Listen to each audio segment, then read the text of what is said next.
went into a specialized branch of the artillery called flash ranging, sound ranging, and so on.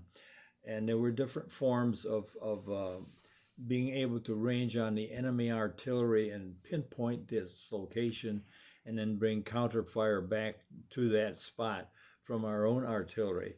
Well, as part of that, our platoon had a lot of specialized people in there.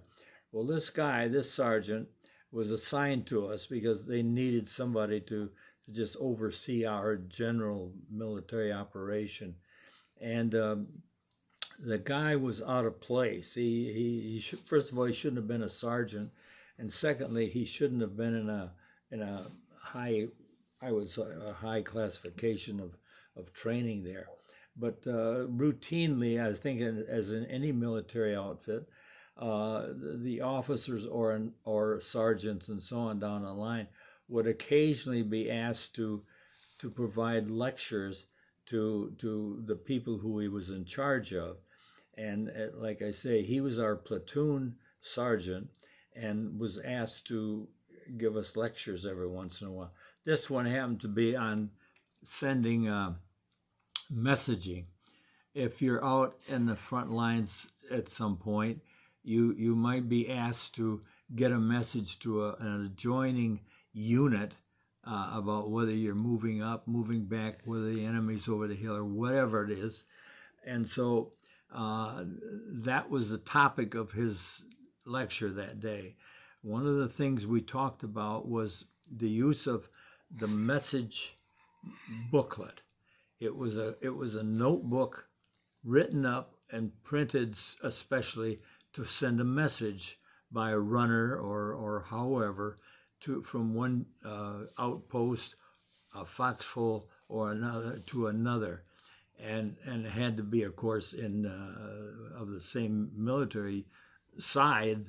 And that was one of the issues brought up that day in that lecture was, well, how do you know who the enemy is?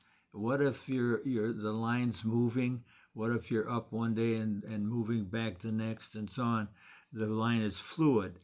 How do you get a message without having the enemy find that message or the messenger and take the information off from it? And so we talked about different ways of assuring that when you were out looking for this particular foxhole or outpost, that you didn't find some enemy who spoke English but maybe didn't know English well. And so you would try to write your message in such a way that you guaranteed that information was going to get into the proper hands. One of the guys raised the question, well, if you're speaking and you're trying to find out if the people are American soldiers, you might, a silly question you might ask is, well, who's buried in Grant's tomb? Because any American soldier would know the answer to that, and you would make sure that it was getting into the right hands. Well, the sergeant said, wait a minute. He said, you can't, that's dumb. You can't send a message like that. He says, I don't even know who's buried in Grant's tomb. So with a little laughter, we went on into the remainder of the lecture and so on. But that was the kind of sergeants occasionally you had to deal with. And in this case, it was kind of funny and it didn't hurt anybody. But it was. It's gone into folklore. Yeah.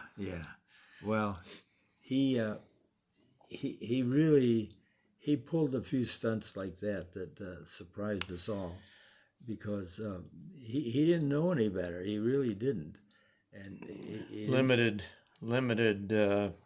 skills or whatever. Limited education and limited communication skills. Leading men.